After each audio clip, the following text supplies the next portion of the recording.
Hallelujah. Amen. Patha lâu pi tại mu sai vai pau Pathen thằng vợ na pi Pathen.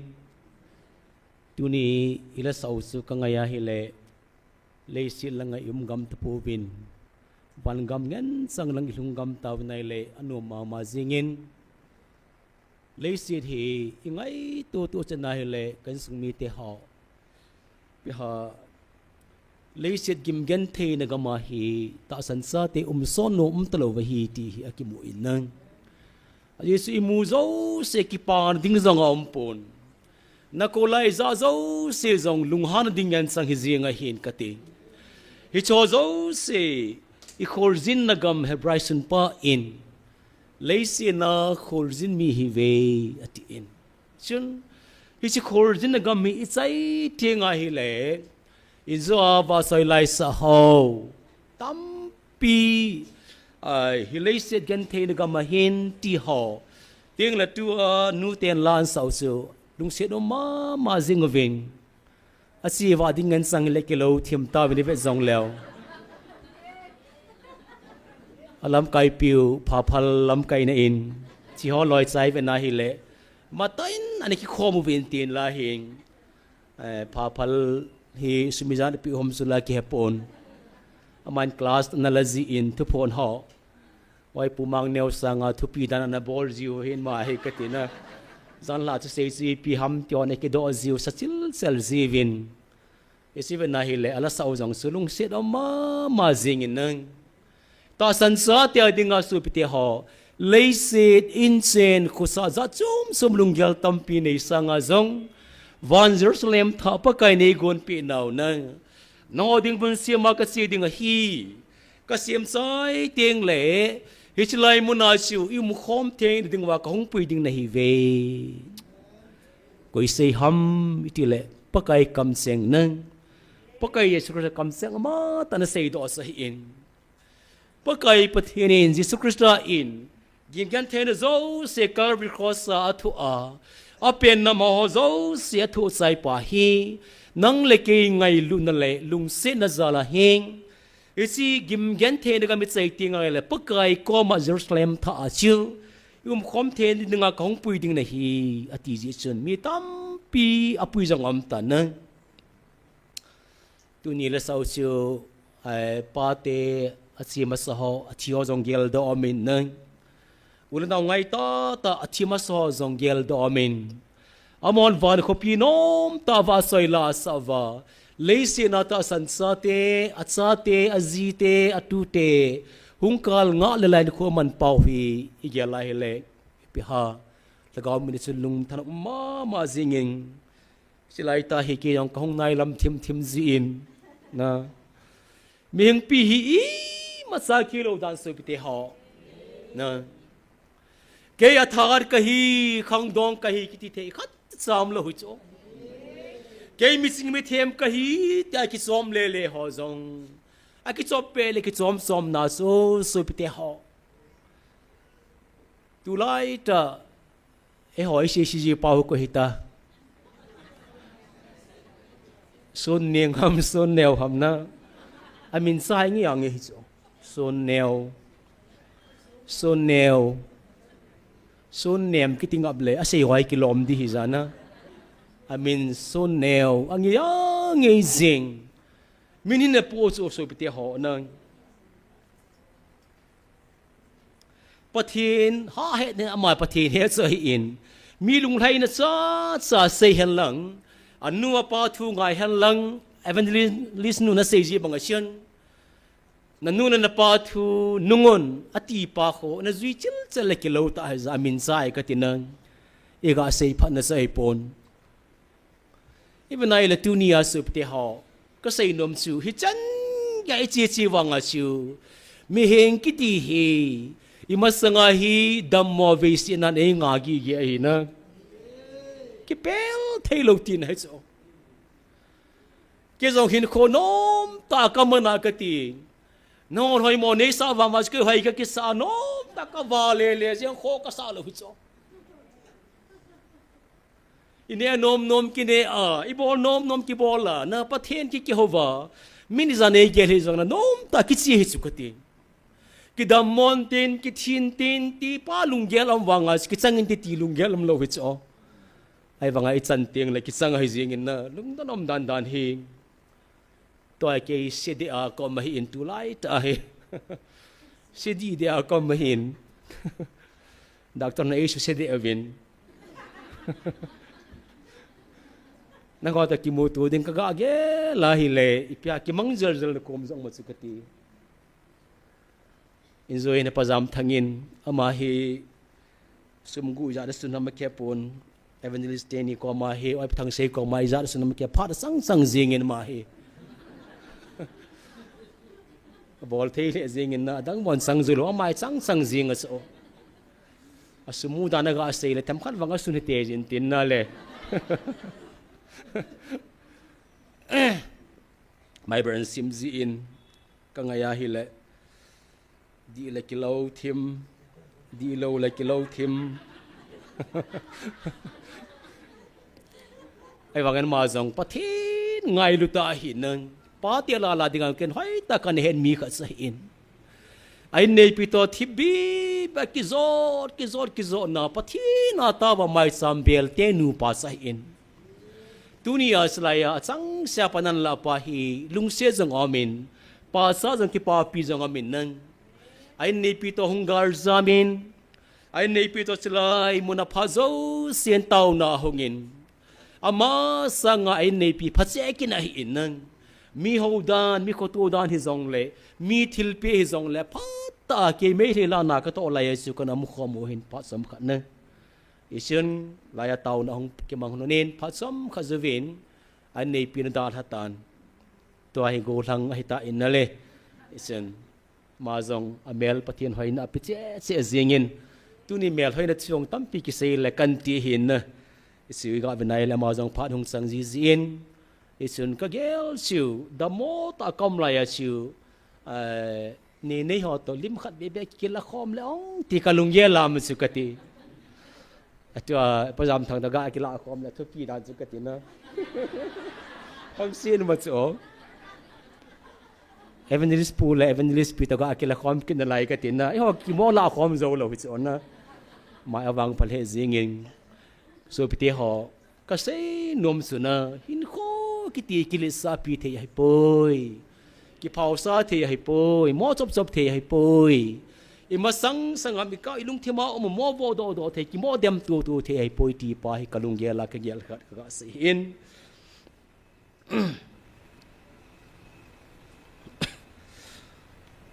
Pathen kam se khat hin sim dang ka ting tau nai naman masat ding wa hin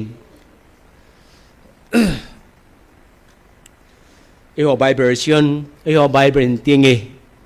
pam langa ho in tem khan be na si theina divin kitan tan dan hi tu lai ta evangelist point tu khan season ka ngai nom so mi apil thei dan eho pi na masai gel ta lo koi se de kon pi sa siam tung ki gel ta lo sukati Pathen ni va sai le ki sizing apam na nga pangu hi agim thei dan pa cha jom ka sa so zana evangelist pu ni pi zam tai le afona thil khat an me do in amin su ga se dang ka kha het pon an se chu Gmfdi ho e ho na fi cho December taring nga ting le Christmas mang ding ho ki mang lo la hi cho mang ding ho ta in parwa ka tinang mang ding hon taring nga ting le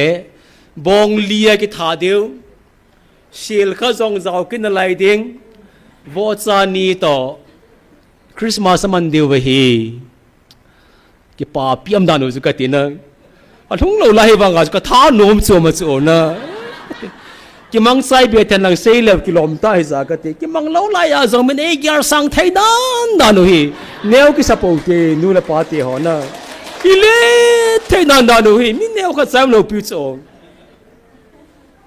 he thing nu la pa e ling pa ka mu in ki tu kha zi tai vi hong ti in cái lùng gel là tu này tiếng nu là pa cái phát căn pila căn sa đi ngay hin cái phát hay tao đâu nên ngày thêm lần nên lần hệ tiếng nu in cái hoài cái tụ gì cái tụ cái tay về không tiền gì cho nang tu say tiếng la cái sa gì hòn tay ở tiêu hin agong hòn gong gì vẫn lần cái tu say tiếng la mani phát pi gì vẫn lần chân kia sự mình ấy giờ sang ngô cái bảo thu cái sự hiện năng giờ sẽ giờ sang sẽ theo đi vào sự ấy họ bài bela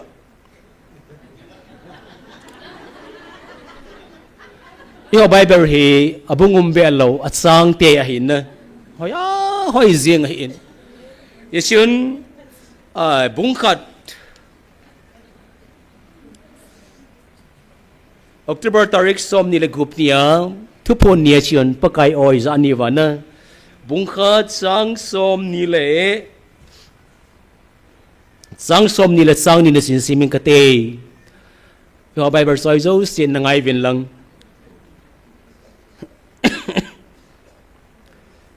yo kati le pam lang ho jong zaw ji ve ong life on ko kapang ji po ve ti vin na ho jong na hi ve sang som ni le sang ni na chun hin siming kate thagau thing kahin sol pi diu nang ho dinga lungmon na thagau thing kahin sol pi ding na hi ve Pathen na pathei bu han lang tiếng le na pui hoi diu na veng bit dingu na lamon di wa kahin sol pi ding a hi tia anh này cái tiêm su cái mà cái hin cái này cái tiêm na cái su bul hit na nắm mi te na hi ta ziun cái bảo vin mi vang pha nắm vang pha na hi về hallelujah Pathen thằng bạn phải nên mi vang pha nắm vang pha na hi về nắm mi say da hen lang lai mu na tao ho ti le phadi hi za nang nắm pum pi hộp gì cái chỗ Pathen phát đòn đòn thì cái gì nữa, ấy họ hiện năm pum pi hộp đa tale, ấy say si pa trong hộp đa hen lăng, ấy đâm pa trong hộp đa hen lăng, lại muốn nói chuyện ta san họ sa tile phadi ra, năm pum pi hộp gì lệ, oi pu đâm lên họ trong giàu gì chỗ xuân neo họ trong, avang phát đòn được cái gì nữa. Ấy họ tao na zala mo zong Pathen in alunga khel pe the ding in itau pi diu hin nang chilai hoi ka sa ta ka si pi ham ti le la gau theng ka hin sol pi diu nang ho na lamon ding wa ka hin sol pi ding na hi ve ati so hi sio sang lai ta hi athinga su ka het lo su te hao ka hin kho dinga ka dei lo pen ta le chân đi ngã dòng cái đầy lâu cái chân sang cái mỏ thi sinh ta cái này gel khăn mà chỗ nó này gel đi ngã hin nên chỉ suy pi ham mi tai lệ Pathen nên te bu kem xe lại xe mà yêu po kia at vang ding na ai là vào hỏi làm khana phalai ta khát suat kia al ding ti pa su cái gel dòng lệ cái ti mul thô vào chỗ nars ka nin srin ka an ke so ya mia doi le jong ko ka kim di de so ka mo ki sa jing na e ke sanga ka ki sa zo srin neo sai ba nga ko ka mu le ka ti ki thinga so Pathen u sin ka hong dam mo tan ka hong dam mo hi le sup te ho za sát cái tí hi cái za sát gì thâu vật chỗ za sát cái hết số kia hin toàn đến hà về trong này số cái za không chơi tiếng ngày na chấm trong về đom gì vin lăng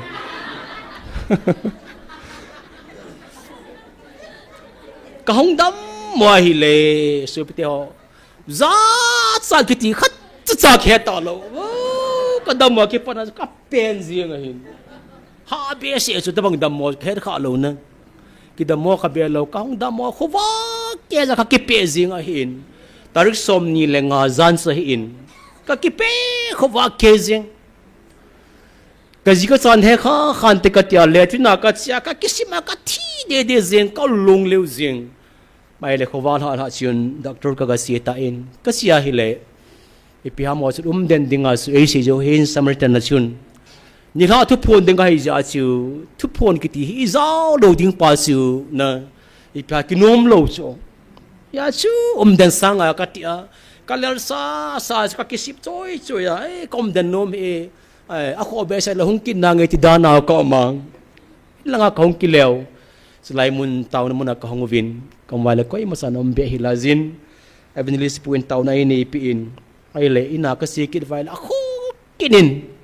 dator ka gasi ka hung damo mo na ile ti sun hung ka tu ti penzi nga hin ka ta ka yel ka za zong sa in nan ka ha pen dan dan su za sa dum talo cho ay le sai na hin isi akia dolo le akila dolo le the talo hi ati phanu siun supte ho pathen na phat dan dan hi itaw naw mo se pu supte ho mitam pinipi se jong le chilai mu nai taw na se jong e pathin na mitu ju ka khol peu hi a phat cha ka pi na hi ve ati pathen thang ban phen nang hi chi ta bang dam mo ki ti su mi na tho jong ma su adam mo ki he do zo lo hi chi ka mi ki pe jong ma ka ti Pathen nung sinazala ka hung hadam mo ay lakia ki mando cha zinga so hitsu hi athin kha song mahi ti su hi cha zinga so dator ka gasi wa dator sen boyin ipisi zam taile chi hi aki gan thimlo wala boy dinga hi ati a tar som lo thum chan ya dinga mi adim se nam su pathin e lung se naw zala sun ka ti nang kaya su mi dim se zong le an bol le in tarik liya ding in bol pi win Isi pathin thang wa masu. Ali selai hen kiyong doctor kagasi tawin sirmana kay nepi ka kipuzin agent tapian katia. Sen ki sonom ta ka pui. Ali mi vet zong sonom thawat so. Agong be se zong lo katina son so ma mi su kati. Ka kipui le kinem na ta hilaw dan susup te ho. Kadang hong ko kapaw thi tapon alay lang in say lang tu nin so pio to lo la kapaw thi lo so kam gozeng kati tu in so pio kati la ka kom na ako lumay sa kada thi da moy ven nga ki puza kada thi say de behel zing subte ho Chilai ta kalungya la am khan ma su pathin lung mon na kapi nei ve kom pi nei ve ti lai ta su kalungya la tem khan ke lang su isun ading asun e pui ta vin kasi ko na si lo ding zong boy si ding zong katiza chilai ta evangelist nu kagial do so atha nom jing sa ma su ipinu me hitam na oi po kya di zong ki chalo so tha no ngalel tho so ke chula hung thi khala katia ka tau pi yong su khala se dan su amang lo kho sa lo nu za mai the cho disung am na ka tau pi su ke kalung hela su ka ti hung thi han lang le evangelist nu hi o koi to ipi ta koi ipi ta katia le kalung hela su ta ba na za chum ka gel su ama chu ta nui se su jing hi bang ngal lai kya ding ngal la ti le ka den jing ke su kan gel da evangelist nu bon alung le nai la ke pasal kai su la katia doctor ka su ka ga si cho su te ho evangelist nu ki gel do wanga apol thun teng le mang ta cho koi masa ki gel do ta lo na ama thu ha da jong ki gel do to lo koi mam te ki sim jeng cho silai ta sun kya dinga e tol lut ta vin kom lai ta sun mi pi azza mo thei dan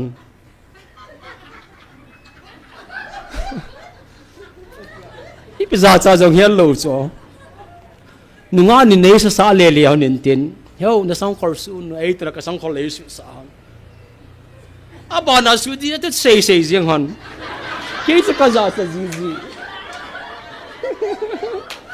ka za chai cho aba na zong su no ta aba na so ma ni ki ve tu ji nui ji hanin tin hoi sa thon dan so ma ni so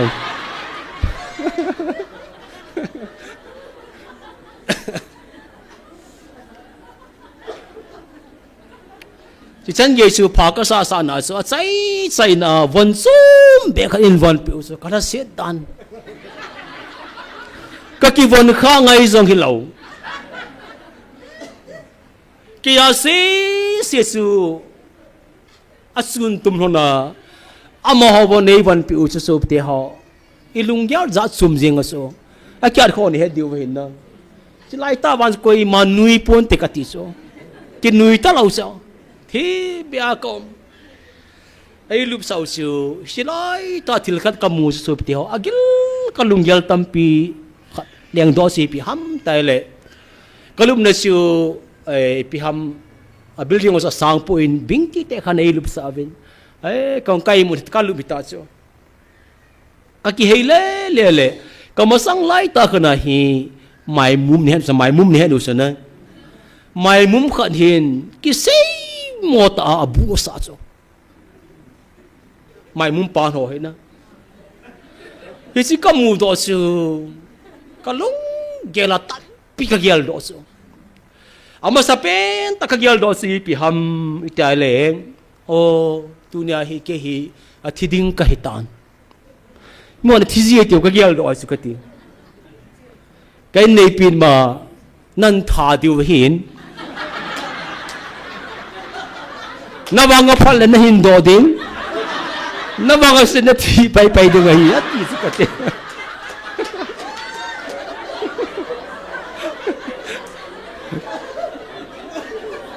cái tiền không là đủ đó là khi lâu cho cái tiền à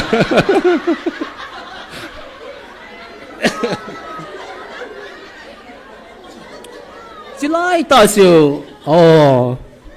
tu hay ta in izama tia le Pathen pasai le ka thi mai thei ding a hin ai le ke su ka thi ta hi leng kadam lai za ka zi le ka cha le in chen ko sa ne le cha sil le chen I chen ya ka bol roi nam ti pa ka lung ya la kan gel ta zo su te ho na mi pa ka su ka hi in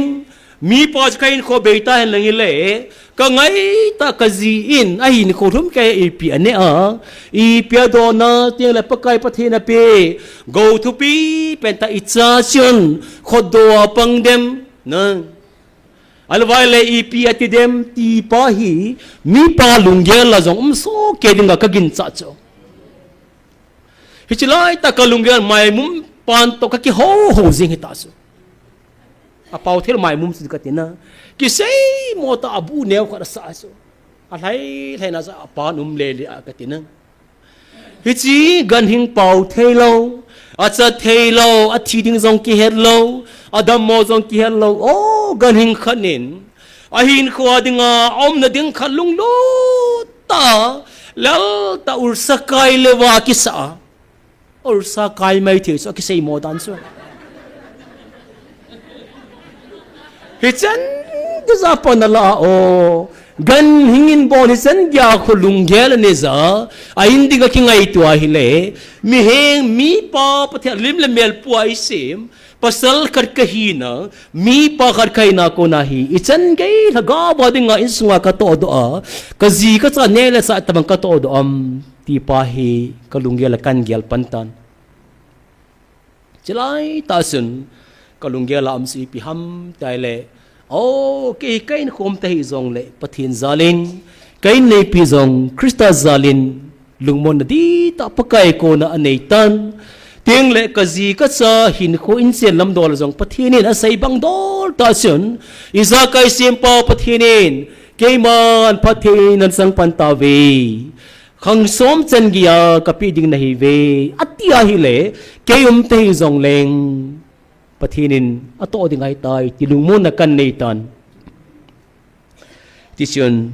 hin ko kaman lai ta sun so piteo si bible sang tunia Pathen o seng pai kalung gela hungjing hi chu Yesu pi ham tai le lagau theng ka hin sol pi ding na ho dinga lung mon sa na lagau hi ding hi Pathen thang ban man nang na ho zo se dinga lung mon sa na lagau hi ding hi tu na lung mong thei lo pa te nu te ho tau nai hung hung zeng wanga lung gim ne ke nei ji hai na ka cha te pi ti ding ba ha alwan la ting la ipi kan nia ipi ka do na alwai la ipi ti de o garzam la ka hitan in lo la ka nei ta pon iti kom zi ding hi hi zong le pakai pathinin lungmon na kapi na hi ve ka lungmon na kapi na hi ve ati pa kam seng ta lungmon sa la gau thieng ka hin sol pi ding na hi ve ka hin sol pi na hi ve atin hi chin nas ta nei lungmon sa in ani na si pi ham tai le na pui hoi dingu ati na pui hoi ding na lungdonga beidonga lai ta zong le ei sempa pakai sun iza kaya ei kai hoza ei pui hoza hichlang muna kasi sangin Gmfdi pakai o kizana mon Pathen om pinaw muna gasingi iti ja pakain in pui lu ji pasu Pathen thilgon kidang ta kha in na iwang phanaw len ta sa in sun abana su pe sei ham tai le na veng dingo le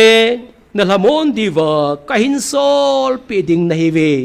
hichu na ho zo se le na ham phat naw wa hin na nam pum pi wa dinga zong lamon na hi Pathen thang ban am han nang hi to kilam bible na hi le sup te ho Pathen phat thei bo na san thei ding le lungmon da laga hung pa chu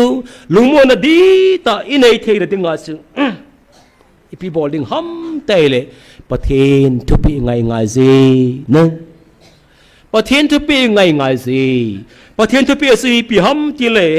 shor sa bung khat sang thum sang lina bena hi le pakai sei zui te ho som lani te ho chun pakai Yesu Krista nungan zi jovin pakai yin thil kitanga bor zo sia movin akipa ovin agil kel zong leo ne dinga movin hiti hin kum thum izat ham khat kum zadam khat kum thum kum dilam himnis na atong khomovin hichilai ta sion patsam khazavin au hilpau pakai Jesus Krista crossa thi phat hong din phanin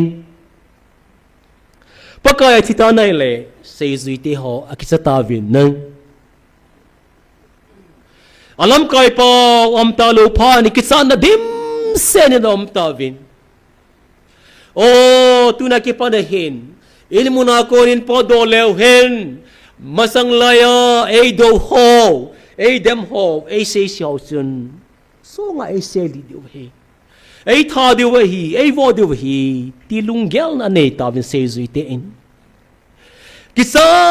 ta hin ko man lai ta vin pakai jisrin pi se zam til hagau thingin nang hon Jerusalem da lai vin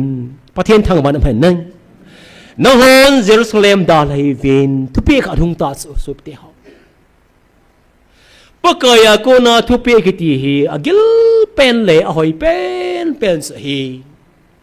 tunin mi tam ta wang phadi se zong le nang le ke wang phan na pen ta si pi ham nang hon Gmfdi mun keman ka te pi naw mun na si vin Pathen phacheng cho sup te ha hilo ham na mun tam pi bala hi zong le Pathen ei sol po vin inam pum pi mun su ma ei sol po vin ei ko po vin oi lai mun ai ko vam tai le hichilai miniza gello ngai lu te bukim lo ho na ki da le ho na nei naw mon Gmfdi mon pakazin chilai muna ka ko naw mun sa hi chivin Pathen ei ko naw mun sa hin Pathen ei ko naw mun le ei te pi naw mun hi ji chun ahung zo sen no masa in ahung zo sen ki pa na ne zin ahung zo se lungim na ko nin ki pa na ale in tuna ei lawa hung zau ute ni hung nanin kai nu ki so te ni ga kitile silonga ko na hung na hin nang gala lung lut ta slai muni gal to na pang jing hon ai in kitsi te le ti samani hei lonin Pathen thil hen gong le in amani nu pa ungam lun te ni nu pa gadi hon le pan te ho ai ungam lun henge spy pension he kipa me anh này pilang amen kha be peute amani jong henge to han to chilai mun ta sandan hon le chilai mun hon kalanga lel dan hon su pteo lung se de ma su ông kar sung thonin akipa ma jing thonin evangelist ni merse zong lima muon sanga ata muon nai le atha hon nop sum dan sakati na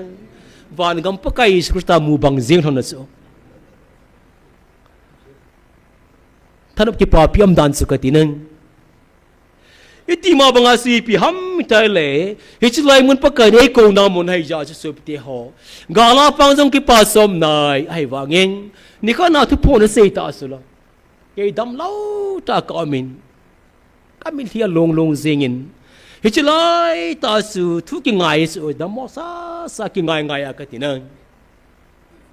aging thei zo se that ta vin an ti ta su na aging thei zo se that vin lang an ti lai ta su I pium tam khe ta lo hu chu Pathen lang nei ji dan dan thang tom ji chu evangelist pu Mangboi zong hi lai ta san khat pan la khan neu sai zong le ama za ding be tile phadi za ti lo hu cho Pathen yong ai su mil del tam kheta lo na khasia dam dan su kati nang ho se nom ta ka tanui se wa nom wa ki ho ki zaw ta lo so aging the jo so bu vin ngatai le gu thim thu hi ta so na thang se dam dan su kati nang ho se na zawa ki hon ki zata lo nang ho sanga ha pan kai wanga ka za lo ta so Pathen lang nei dan su Pathen lang nei pi ti Pathen ai ti lang nei di ham I het naw asat vei thei dan ni lungdon mu su na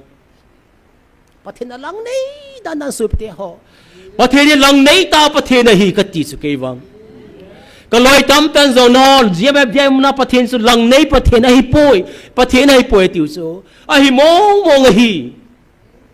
I pe sevam chu ti ai le Pathen sai le pitinga me le te sa nunga na ho ko ki te se lung se diu ham chu mai hui do diu ham ken ka sei sa di ta mong hi na ko ki sa te nga Pathen ei mga no ba Pathen ei lung se naw khang tu in isi gal mi te Pathen in akoi mga hi jar sa te banga na ama sim su na si jong le Pathen na pha dung ju ya si ho lang nei tai bo lu ti na cho alang nei lu mana la ki ho ki pang thei ta lo chula a kyung lo ja ka ti no na wang pha vin ai le azinga ihung vezo siu Pathen zalin ki ngai lu nam dan dan hi na ki pa om dan dan hi idam mo zon gin sa lo mi hung vilu so ho hi tau na hung ho ka ti a chum jong sei daw tin chilai ta su azinga pan ai pithum tam ti ki he nom hi su ka ti mang sa ho koi ko ban mana hung zing u ka ti I mu ma sa zo se poi iti aging thel wan ho se si piam nei se pi vin tila ei se pi nom lo su lo ai im cha khe zingu mang sa di ha pan dan su evangelist ni na se pi nan te mani ke do ti so dat ta pang zingu vin nang I gegel sa se zo thim ngap su sa cho ai wanga sula Pathen lang nei ta ai wanga su apam langa pangho le asung langa hung ho akikit na chilai ta pa sikin na sakatinang chilai ta hi pha phale la phala sep jing na tiwa pha phal chan le gala hin sei ho ahung lo ho chan ding chu wai sunna jan bang di chu kyo lam kai ho ne ho loi ko I bo chan hi su ke jong la katina ahung jing ke ho hung jing ke lo ke ho jong I pi sei wanga su ki khedi ti nai su Pathen e chan tho diu su hi jong le Pathen mi lang nei hi pha na ju ka ti nan mi e jong kheta lo su la ichi benai le su pite ho mi wang pha nam wang pha na hi ve atai la tu nia he hi chi nam wang I wang pha na pen tau su sei ji ho pakai krista om lo pha ni sun ki sa lai ta ba sun a ki sa na lo ding le tha ane ki theri ding wa si pi ham tai le Jerusalem na da tha lo du hi ti thu pi ani jin nang ati bang bangasion sorsa bung khat chang li chang ane bena hi le sei zui te chun in khan am kho mu bin nang pakai jin keiman lungmon na gau ka pi wa keiman thu pi ka nei to ka se bin ho khom jing vin Pathien thang ban amen ati bang bangin Pentecost ni ang thun pharin sei zui te ho zo se sunga pakai nga jing ho le pakai thu pi dung zuya son ho sunga shun alu sungu wa mei al bangin sungwa le bangin ati na vibration ahung chu pharin ta na nei ta veng lungam na nei ta vin kisan na khat sa nei ta po veng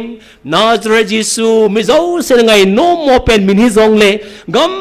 tina se zui te in Nazareth Jesu Christ ta san lu ho zo se tu son mei dil se dinga hi peng thao vin pakai ta san vin ti thu pi hang sam an nei pan ta vin Pathien thang ban am han e ho zong masang laya chu thu punum til laya chu ki cha thim ji a hin ai la pakai Pathien di ta sei phong vin midang ho sei pi vin ang lo ho ko vin ti thu pi in nei ta vin silai ta sun Pathien thu silai mun ang ki phon na pa hi gam zo se le mun zo sia pastoral reven koi hi zong le asi thei se vin Pathien thu in sei phong pan ta vin Pathien zalin ka ting hiti hin isei nawa ko na alunghin khela evangelist pastor izat ham khazong Pathien zalin hichilai muna hungkar songa taw na mun hin ber jong amin ting la tu ni chen ya ta san talova tu ni chen ya kho che cha panga hin ko mang jong mi tam pi om da di pon na amin ipon na vai ka pi lai ta vin lim sa ta hi vin ko ta hi vin thu pi ngai lo ho siu ke mai ta san lo ho lim sa ta hi vin niel jong ki niel pi ta hi vin na tu chen ge hin ai za ni chen mi kha na ngin ai an sei po po le ka ki niel pi ka bol jing a hi atin bol te in bol cha sa ta in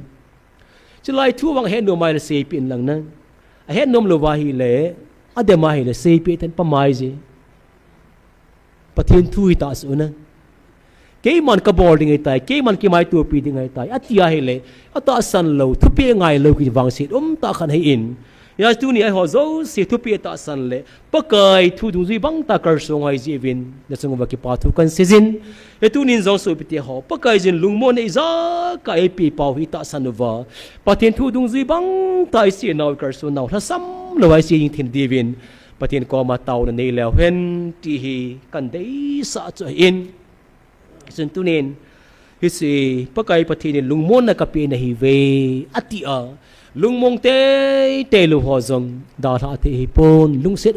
ta hi vinang ipin pi itisanai ipin pi u inaw pa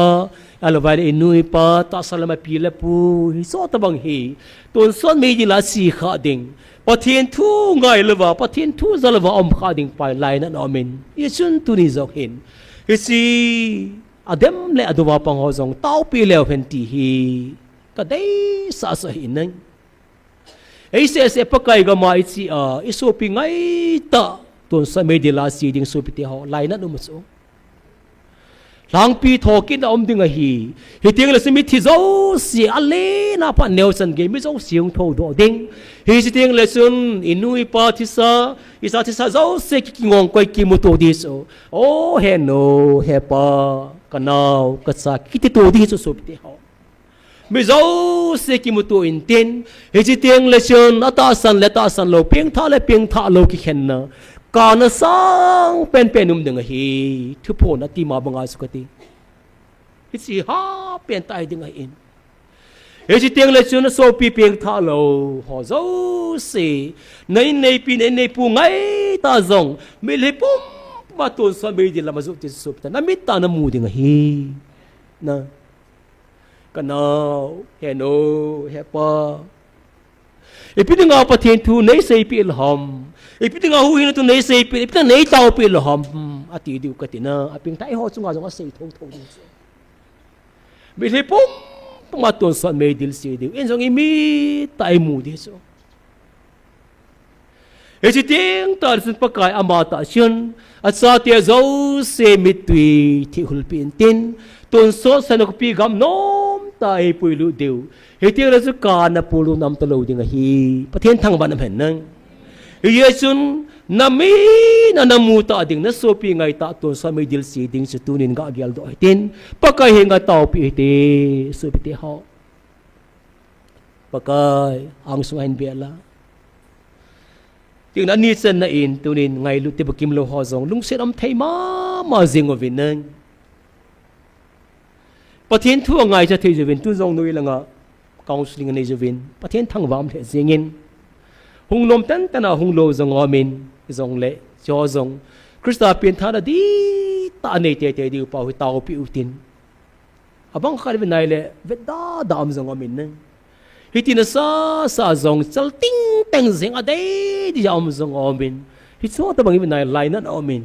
tu ni hin so zo si la gaw mang thai ho ai de nei ma in sunga zong i ho bung sunga zong in sai lang ho lung bin gel da utin pathe ni nga taw pi utin pakai ni khuni ting la in kutsa a i ho bung in sai lang ko pakai ki ma awan gam lu the na dingin pathe ni nga taw pi len ti he akasan na kan nei no ma en tin ani san na shun tunia Pathen la cha khadiza Pathen ngan sin thu sei lova dem na thu la ki zo na thu za chom se za hitia ain nei pi in kinapi ta ni za dem na thu sha wa le ho zong so pi te ho igel la thang tom so min igel to sanai la lung si na mam jing hai nang Gmfdi asay si na hele min zong hitsu o ati asum la pa api zong mi te ti na hitsu Pathen se ho zong katina te hitsu mi ado dem mi tam pi ma ja sim min Gmfdi dem na thu an se zamai sama se ma hele hitsu kati ati wa kati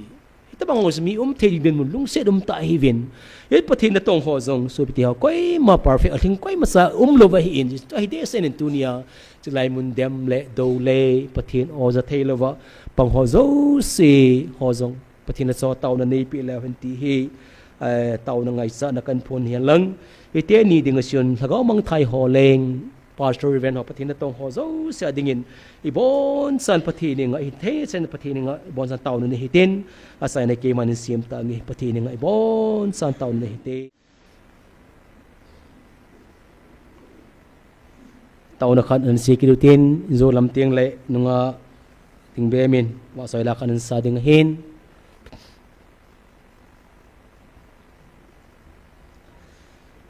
Pathen kam se ngai mu hoi ta siu sang som ni le sang li na chun na sungu wang lung ding thil lo pi ka koi ho le na san ding ho keiman ke het sa masa wa na sungu wa ka koi masat hi to bang hing kami Israel te kana pui lai in zong keiman kami mansa ho kana mang sa in til hung ding ho keiman kana phon do sa zin kana het sa zin hi Pathenin thain pathei bu pu hen lang pakai kam sang banai le kan sung mi te ho nang ho na sung wang thung ding thil lo pi ta ho chu na san ding u kan he sa ma sa na hi ve alo pi he zing in nang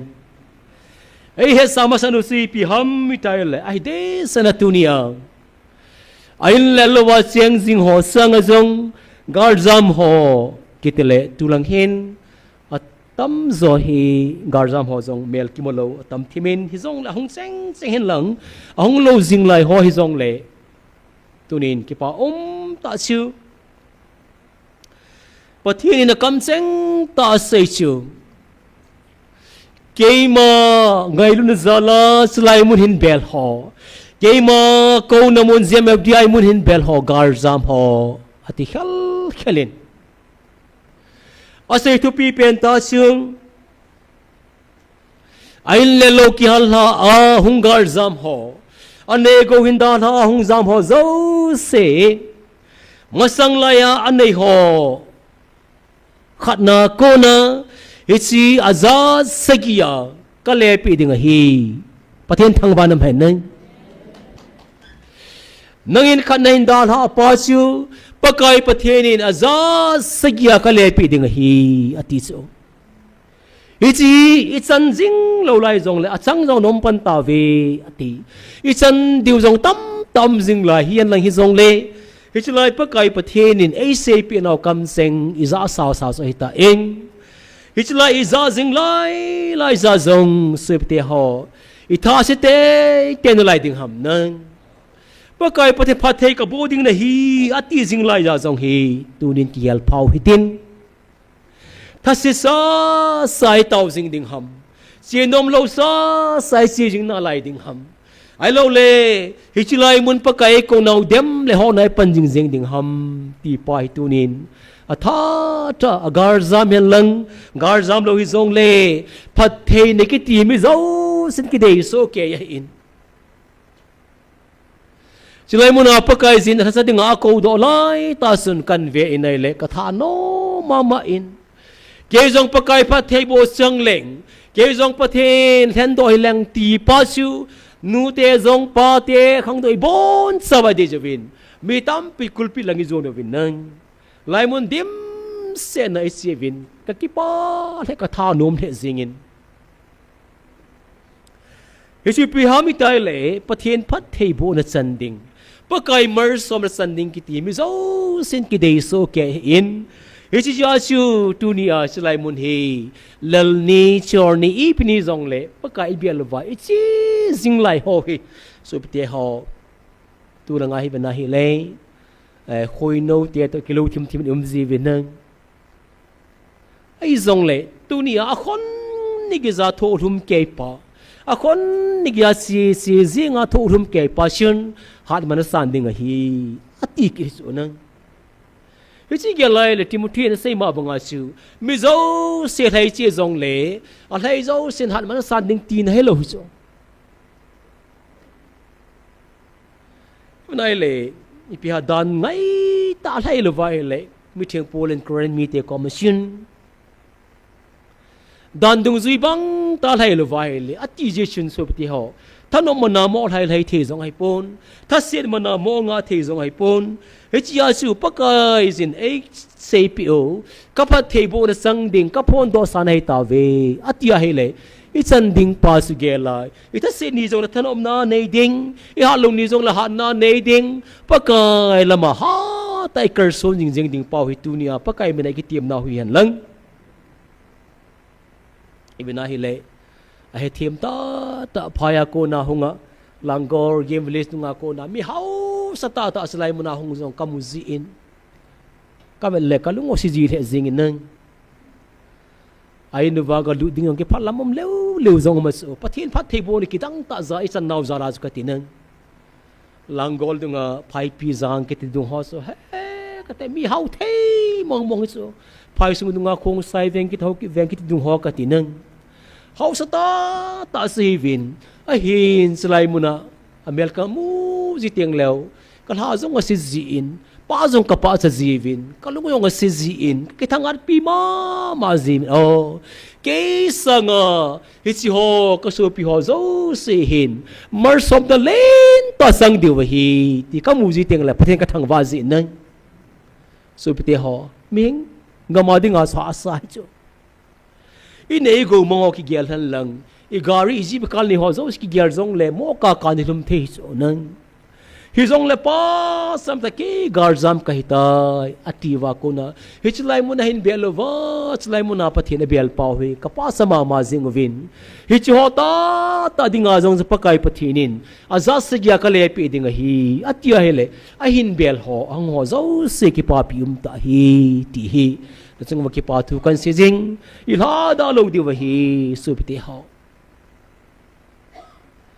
ai le che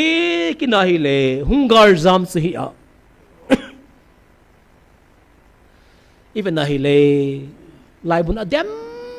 take it dan dan hu adem take dan hu ken jong ka he da min sajal langa kong kon dong na langa chin aha adem take dan pan tin na pangovin na ipia sandi umay tam sila kheta law kati ha de mai le ki sang ding he tiu le ki lo thi mo na pang jing ovin lung se dam he jing ovin gen thei na lai ding I basa jong nei lo lai ding Pathien jong bel lo lai ding su ya le su ptio ham se dom wal be se nin na e tu ni su pti ho gen thei jong ki sa ding hai poi Pathien in gen thei tho pa kai be lo so dop sang te ding hi ti jong ma ba na om sa in idam mo hi le kidam ki ding hi thi lo vai le Pathien gon hi cho Pathien zal ke kadam sel ta la Pathien zala ka tinang na dam lai sangin nang dam mo no hoi zo e ti vin e pasa do ham e zong khom zo le keta lo ka ti na si ki se le ki pa do mi te ti ong mai thi jin tin ka ti na dam lai sangin nang dam mo le no hoi zo me e ti so alo ba lo pi hin na ki pa na ngai la zong le ki pa o ma e ki pa ting le ki hoi chum cho so ti ha in zo le hoi thu jong sai na pe na sei diu hin tu ai sei nom pen ta su pa kai pa the di za kai ka pe ding na hi ve 80 pe oi je chun so pe te ho pa the ni nga ta bu te ka ti chu na pa the gam jong ka pe ding na hi ve ati in 8 pe ta po vin 8 pe vin na 8 pe lo hen nga la lam so pe te ho I ta u ngai je ka ti so pe te ho nei le go jong ka le pi ding na hi ve at e le pi lo hen na mi hau ta ke nga nis no ya chi ho ka lung se cho su te ho e ju mi gan thai ka e chi jong kilo ma cho I ha chi cha na kilo ma cho zib le kal ngan sanga pa sunga building a che nga su te ho ke nga lam zat khalo ke nga hong se ki ti su lai na ma ka ti a chi ho ding ga jong ha chu ma cho su te ho I gari hong se na in sot ki ti khu za charam dan kana sot hat chu kiong a pha ki cho zo no me ri na ka to lai chu ka ti aman thom me ki cho le nom tai le me se su lai ta la hong se le dal ha ding la pat mai ki sa pu zo la hi lo I da kin son chu quay mà nấy son hu lâu cái gì quay mà nấy son hu lâu cho ít sang nga cái son ấy xì lại ta za sa đam mồm zing ai cho son khalon he lâu đi ra cái son khon ki he cho hi chân cái ko sai soi pati ho tu ni hin ko nom ta na mang ho jong hin ko ki le lo hen pakai nei ki le sa lo zin building nei pi ki lo zin zip la ka nei pi ki lo zin tiu te ti ka dei sa so hi nang Pathien thui banai le kitchen ta sei chu some number som le li chang kha nei banai le an sim le chun kitchen ta sei chu o pakai ne nga ka thum chu nei lung kin pe in nei pe lo zin tia pat jing su ti ho som ipu devenin ataw na kam chang hoi ta sei chu som le li chang kha na chun pakai nang ma nga ka thum pe dinga nang ma nei koi pi su nei pi lo zin nei pi jing tan nei pi gangin ati na chu sup ti ho isun tunin Pathien thuin sei banga sam le khabua ipu leng da vinin Pathien na thuma pakai khungai son in nei pi lo zin nei pi gangin ati pa hi tunin zong pakai pe ding sai ko hi zong le pakai nei pi gang the ding Pathien ko ma taw hi te sup ti ho na thum hi te pakai ka chi chim tai nei pi lo gari zo in bara ka manom po in etene ho se 7 chimum hi cho sop te ho in bara am ki tong nom nai sai lo cho ai nei te lung thai lo le bu ne tui lo hu jiang cho na ho sanga ka ha zo hin ke ai cho hi cho zo sim nai le sop te ho tu ni in pakai mi na kom zong kasimta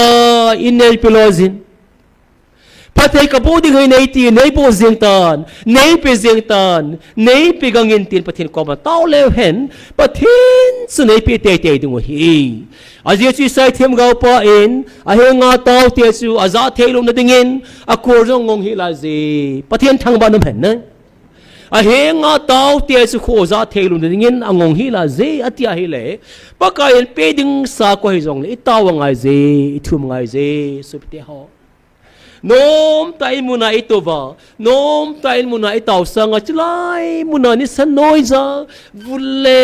vai lai hunga lai mun ing karsuna itaw no zo se hi itaw so tan pathe na ma nei pi jeng tan ti leo hen pakai kin tai pi the hi ti pa hi itaw na diwa ka dei sa sa in subte ha na taw na mu te ding hi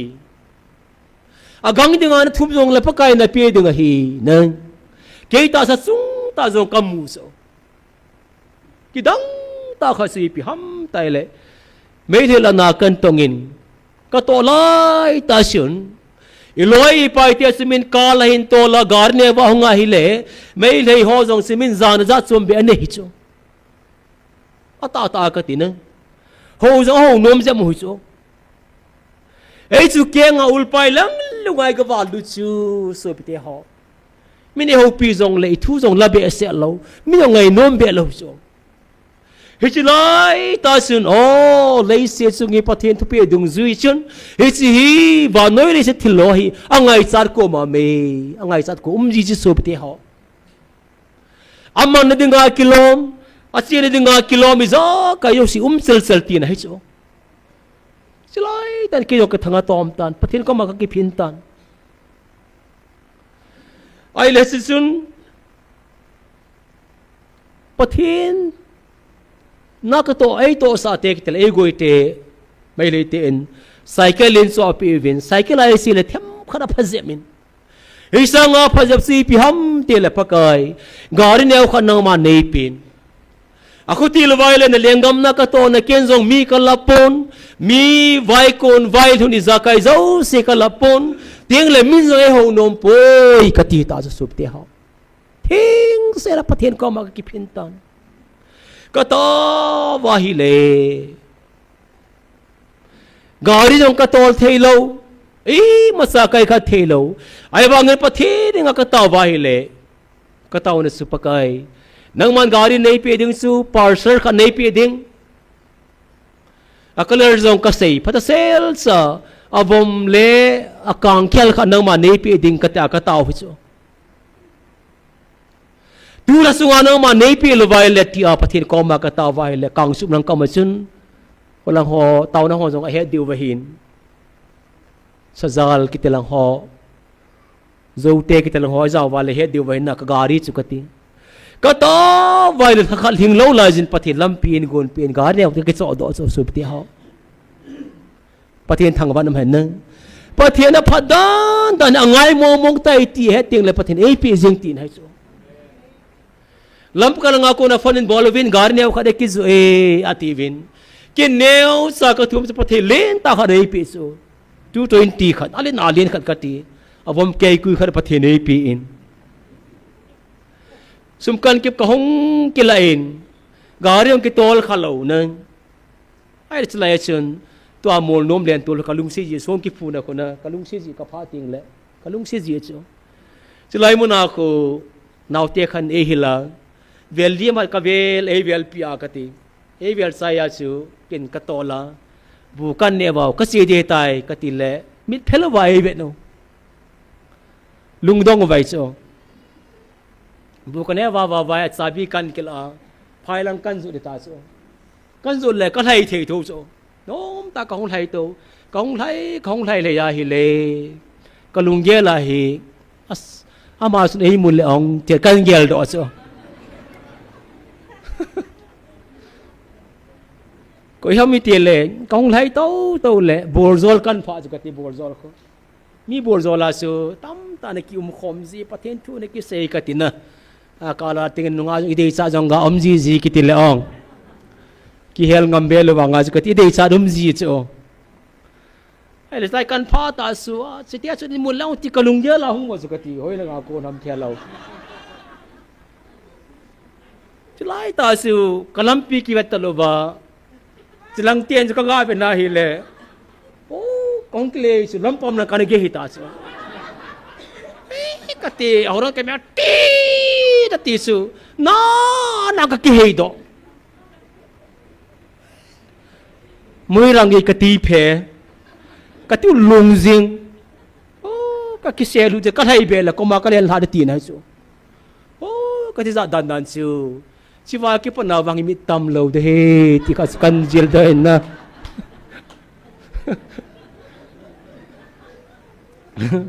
mi tam phasum lo ti nai so yes gari kin tol ta ti su ka te kile sa hung lu ti nai chu ka ti kon la ei mo lo kon la hol ei ti lo ka ti ke ka thi de set na kan ka gal hungin ka sei nom chu kan sung mi ti ho pathi na pha sai pi chu ka ti nang la khar ka ti la khar thilo pathi nei pi a ka ti ka thu mo len pi ta kha nei pi a hichiwa ki pana chu mai hei la kong chia le min e ho nom dom chu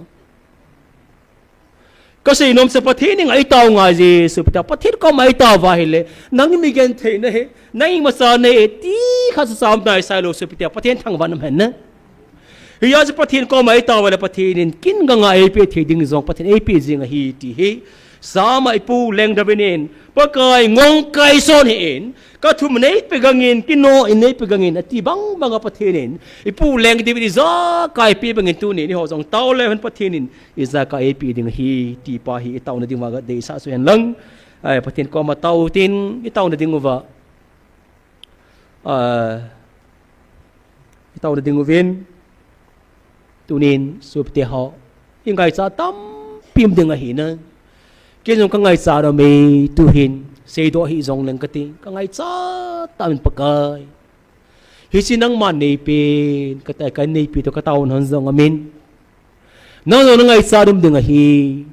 cái hepon in le lâu ham nei le go ham mi pi ham na pakai hi xin nei pin itium đừng hi chân và nói lấy xe là sung thilom dấu xe pakai za in nei le go asang valeti masa gel in pakai ko ma tawin pakai na pi te te ding hi nei le go hi zong le ki thu men jib la kar zong la pathen ko ma thu men in le lo hi zong la pathen ko ma tawin pakai pathen na pi te te ding hi ti hi tu ni in taw kha lo mai the ding hi tu nin nei le go pathen ei pi ding pathen ko ma taw hi ti nang nei le gom lo vai le hi thei lo su pi te ho a hau ho hi imu zong le mi chun lung yal da chom be ki nei ta sa dang phasum ta chu su pi te ho ya su i hau ngai ji i nei u ngai ji ti ke din na su na pathen ko ma iza kai nei le go ho pathin anei ho zong e ke le de pi wa pathen gang ta e pi wa anei lo ho zong pathin e pi wa nei thir di pathen ko ma taw na ni u tin su tieng le ani chen nai taw na ding win pathini nei pi ho ilam kai teu zong itaw pi divin ka dei sama ma jing in nang thing noi lam kai te ding ai taw pi jing win ai tu ni chen yai bin na hi le i thing noi ho zong ai le ki ka zong ki tu mon om de ti ho zong tam pi he de wa hin nang lam kai pa sun ti lunga ge le ti khati ti ho zong he ko um ji ding a hin hi cho ta bang zong hi ge lai le pona na na min na ye chun tu ni a i thing noi lam kai hian lang steng le a lam som suma hi zong le lam kai nei ho sum kon ki ki sielo vai le sum kon pata sel cha ki sielo vai le anung zui ho vai ko ding ho ki tu mo na ki bau na teng le to ma sa lo ding hei zen hi si na ma ding a tu lai ta zong ti za dum ta khan in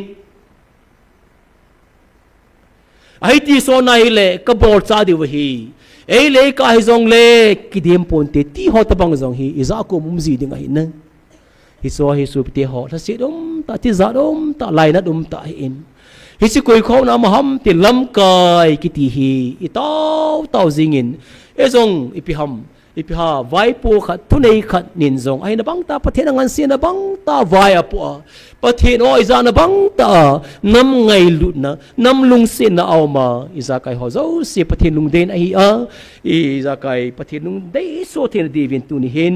inam lam kai ho ti lam sum sum lam kai ho zong la tu ni igyal do ho zo siu tau pi utin isun tenia ding a hin ibon san Pathen nga tau vutin insian ko sa ne le go Pathen ele pi thin divin tau tin isan in ilam kai ho emle minister hizong le tinglan nam sipai lam kai hizong le amo zo si Pathen nga ibon san tau pi utin i tau sai sai ting le nunga ting be min lan sa ding tau na sai ne si diu he ibon san Pathen nga tau na ne utin pastor ngam lunin tau sai na amen an sai de he ibon san Pathen nga tau na ne tau te bem Pathen Pathe bo jing han lang a chai na lam ke ta vin a chai na penin tau na nei khomu tin phan sai divin kan dei sen ichina ding a chion Pathen Pathe ibu naw kidang ta khat ai an sei do oseng khat kan sim do no min chang som ko le khat na chun aji chu hi che mel hoi jong hi keima ko na Pathe na hi Pathen ko na hin na hi chi mel hoi jong hi ki ja ko na Pathe na hi tun veving ta sa a ka hen kami te bon amel uwa midang ten a het thei jeng dinga ka koi le nang ho thagawa ka hen te ibola ka koi da ding ham nang ho hi ama ho til Israel sa te sei na hin Israel sanga azatum zena chingzo akeman kasim ding na hi ve than umma ma jing inan mel hoi na kiti hi hoi ma in ai de senation ikipat tilai wasu in koi ga gyal dai le na ang ma son he diw hin igum nau zong hoi lo song bo chil chal a in laila sulung lu tai ta bu tu ni bana hi le thil ki pha ho zong hing i na zong ki pha zo lo zong ding a hin na i to zong nem che jing i mu zong lu pai jing the ya hin a hoi ta dan su ka ti na hi si keu lo wa ai i tau til lai wa nang thi the ho zong ai da nu te ho i tau til la ka gel la kalung hel zi in o i ve nai le apon ve ki to lo changa hin ki ve a ki no wala hung zong ka ti i sami ve zong le sam thi mu khalo ki bang jing na i ha to kha ki pel thim zong le nam la jing ti ho ta bang zong ka ti na za hung nam jing asat lai de le ka ti hi cho ta bang ko na tu ni ve nai le Pathen nung se ne ki dang ta za to hi email hoi thei dan ka ti de cha sa nam jing ovin na i hoi thei le jing vin hi cho zo si ho lai kon ham mi chai le Pathen ko na hi ati so te ho Pathen ko na hi Pathen in mel hoi na iza kai zo se ke man ka pe na hi ve ka pe keu zo ngai po in midang ten zong na hin mu nom deu ve hi ati ai le ka ti ei hi chi ho ko ki sa te ko ki zo sa te Pathen Pathe bu na sang te hi ve ti midang mu nom na vet nom na nei deu hi ati so ita banga mel hoi ta Pathen ei koi nau pau hi hoi lai kon ham ti le Pathen ko na hi zin Pathen ko ma ki pa thu se yu ti na pakai mel hoi ta na ma nei sim zin na min ka thang va e ki pa thu na se yu ting su ting le ma sang lai ya su ki ngai lu na zong lo ma lom zing a hin nang ki lung se na zong lo ki ngai lu na zong lom se hin tu lai nai le kan ko te ho ki ngai lu na la tam dan hi ke chung ta zong tam pi ka mu in Pathen ka thang wal he zengin ai de se na i sei tho mai sang a zong a chon na mo nga podo ho sunga zong ki pa thu ka se zin tu sunga ka dam mo lai ta sun ka ti ma banga sin i gel pha lo lovin zong i hung ve vin nang i hung ve ho zo se koi ma sai ma choi lovin a hung po in ne thei tui ta hin se man soi zong amin so pite ho oi pu dem ne e na se ka gel ro kan ma chu da mo thi dinga kom lai ta in mi hon hung tau pi zivin ati so man sei na chun reverend pu dam do lo loi jin Pathen na tong hizai pi ta ai ta ei tau pi vin ha ta ei tau pi zivin ei da tha zivi ati chu ama na sei chu ei pi ha hitia idam mo a ei tau pi ho sang a chun a tui chang kha chai jong le hin soya reverend pu chin ne na hung dam loi loi zo ti ho su ine jong le idam na lam jong i than pang zo e ati chu a tau nau ka ngai le ei tai mo thim jong amin ei dem thing jong amin Pathen na tong khani za ti da na tau jong amin a tau sai da sang a tui chang khanin soi ho se ki pa om zo e i dam mo lai tai ya da tha na pang zo e ati ka a hi na kha jong mo su ka ti nang i pa nga chu tu su nga jong ka ti i pi ha ne tui ta ta ne the sim jong mo so avan ni the them tu ni hung lam na hi la tiu ipi ne thei bep suza ka ti cho an si mai hung tha jiu ti ho pa sa ki pa piam da nu su ka ti na ni hung ve so ke zawing ka kya cha ya chun ka hung da hi le o tam ta ka za in oi pi ne nem ho minang ka mu pu in hung vil so ke zawin ka ti ka sei nom su ki ngai lu da nu su ka ti na midang dang ku sa nga ai ho Gmfdi ai ta ho hung ting le tha nom di sa da so yong chu